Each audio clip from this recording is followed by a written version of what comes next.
બિસ્મિલ્લાહિર્રહમાનિર્રહીમ. આ આપણા દિલાવરભાઈ છે. દિલાવરભાઈ, તમે માશાલ્લાહ ઓર્ગેનાઇઝ કરી રહેલા છો, તો ઘણું બધું તમારી પાસેથી જાણવાનું છે.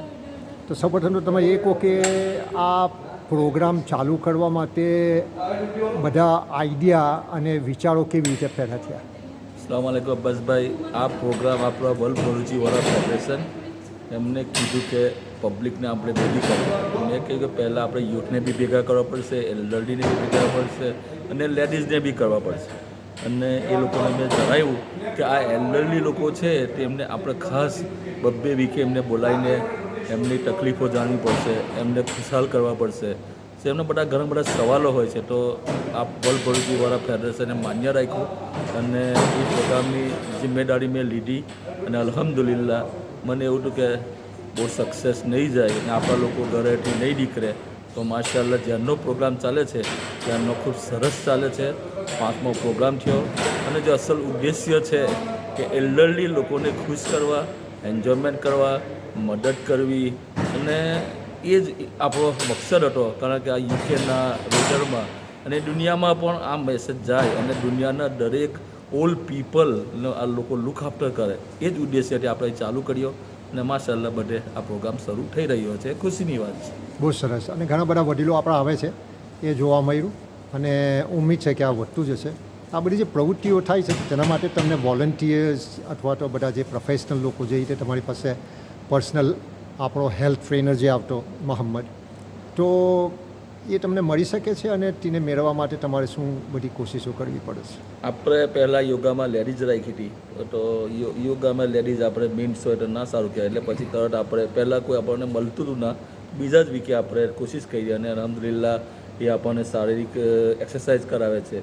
તેનાથી આ લોકોનું બ્લડ સર્ક્યુલેશન, પછી થોડીક શરીરમાં સ્ફૂર્તિ આવે છે અને ઘણા બધા ફાયદાઓ થયા છે. અને આ જ જે ઓલ્ડરલી પીપલે જે કહ્યું એ જ કહે છે. તો આપણે એવરી વીકે એમને બોલાવીએ છીએ, એક્સરસાઇઝ કરાવે છે અને એમનો અસલ મકસદ કે એ મજબૂત રહે અને એમનું બધું કામો સારી રીતે થાય. બહુ સરસ. હવે સંદેશો તમારા આપણી વોરા કમ્યુનિટી માટે અહીં યુકે ખાતે પહેલાં તો એ એક સવાલ, તો એ તમારો સંદેશો શું? આપણે દુનિયાના મુસ્લિમ સમાજ એક થાય. ખરેખર વર્ષોથી આપણા બાપ દાદાઓની મહેનત ચાલે છે. આપણે જાણીએ છીએ કે આપણા બાપ દાદાઓ વખતે ન પાઉન્ડ હતા, ન ડોલર હતા. એ લોકો પોતાનું અનાજ પાકતું હતું એની મદદ કરતા હતા અને એમની પાસે થોડું હતું પણ અખલાક સારા હતા, ખિદમત સારી હતી. આપણે એ વિશે આપણે ચાલુ કર્યું ઇન્શાઅલ્લાહ અને આપણે એમના પગલે ચાલ્યા હતા. આજે આપણે ગામડાઓને બધે ખૂબ વિકસિત થયા છે. હેલ્થ કેરની રીતે જો આપણે અનેક ડૉક્ટરોની સેવા, આપણા ગામના રસ્તાઓ, રોડ રસ્તાઓ જો તે બી સ્વચ્છ થવા માંડ્યા. ઘણી બધી જાગૃતિ આપી, વિકાસ ખૂબ થયો અને અલ્હમ્દુલિલ્લાહ થવો જોઈએ. અને હજુ પણ આપણે સુવિધાઓ પૂરી પાડીશું, એ આપણા મરહુમોની દુઆઓ છે.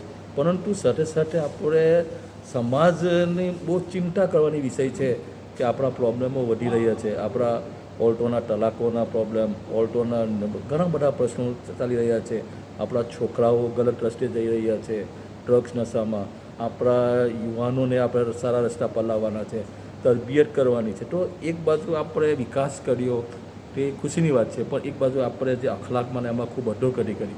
જ્યારે આ વસ્તુ બેનું બેલેન્સ નહીં થાય ત્યાં સુધી સમાજ તરક્કી નથી કરી શકતો. એમાં દરેક સમાજના દરેક નાગરિકની, દરેક ગામની ફરજ છે. અને હું દરેક ગામના સમાજના લોકોને કહું છું કે જ્યારે આપણી પાસે આ બંને વસ્તુ આવશે તો આપણે બધી જ રીતે સફળ થઈશું. અને એના માટે ખૂબ જરૂર છે. હવે એના માટે શું કરીએ? કારણ કે આપણે જોઈએ તો કે જે લોકો ખરાબ રીતે જઈ રહ્યા છે એમને સલાહ આપીએ, અભિયાન ચલાવીએ, ગામના લોકો ભેગા થઈને સમજે. ગામમાં જે બદકારી કરી છે, જે ગુનાહિત કાર્યો આપ જાણો છો, અસામાજિક ગુનાહોને સબ લોકો જાણો છો, એને ખૂબ અટકાવવાની જરૂર છે. અને તે ત્યારે જ થશે કે બધા એક થાય. અને હંમેશા એ કહેવતને ધ્યાનમાં રાખવી જોઈએ કે સંગઠનમાં શક્તિ છે, વિખવાદમાં વિનાશ. આપણે જ્યાં સુધી એક નહીં થઈ ગયા ત્યાં સુધી કોઈ પણ સમાજ કે કોઈ પણ આગળ થઈ નહીં શકે. એના માટે સૌ પ્રથમ એજ્યુકેશન, ઇલ્મથી આપણે વર્લ્ડ ભરૂચી ઇન્સાન ઇલ્મ લે, એજ્યુકેશન લે, એક સારો ઇન્સાન બને છે. એક સારો ઇન્સાન બને છે અને એક સારો સમાજ બને છે. અને એક સારો સમાજ બને છે તો પ્રગતિ કરે છે.